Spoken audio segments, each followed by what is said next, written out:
নানু বাড়ি হচ্ছে একটা আলাদা ভালো লাগার জায়গা। নানু বাড়ি হচ্ছে হাসি টাটা আর ভরপুর আড্ডা, মামাতো ভাই বোন সবাই মিলে। আমার 4টা মামা 4টা মামি, সবাই একটা জায়গায় থাকে, শুধু বিল্ডিং গুলো আলাদা আলাদা। যখনই যাই অনেক মজা করি। ছোট মামি সেটা তো আমাদের বান্ধবীর মতোই। সব মামিরা অনেক আদর আপ্যায়ন করে, সবার সাথে অনেক ফ্রেন্ডলি।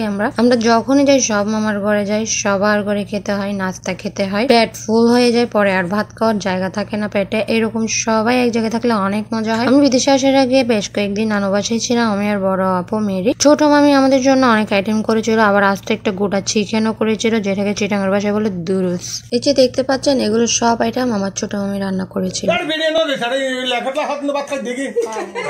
আর ইনি হচ্ছেন আমার খালামণির জামাই, ছোট খালামণির জামাই। খালো, আমরা খালো রাখি না, আমরা ছোট খাল থেকে তাকে আমি মামা ডাকি। আমরা সবাই তাকে মামা ডাকি, মামা ডাকতেই বেশি ভালো লাগে, খালো টালো এগুলো ভালো লাগে না। সো মামা সবসময় অনেক ফান করে, উনি কিন্তু আমাদের সাথে অনেক ফ্রেন্ডলি। তাছাড়া এই মামাটা না থাকলে মোটেই আনন্দ হয় না, মোটেই জমে না। উনি যখনই থাকে আমরা অনেক বেশি ফান করি। তো সবাই মিলে আমরা এভাবে নিচে বসে খাচ্ছিলাম, ইচ্ছা করে সবাই নিচে বসেছিলাম, কারণ এটাতে অনেক বেশি ভালো লাগা থাকে।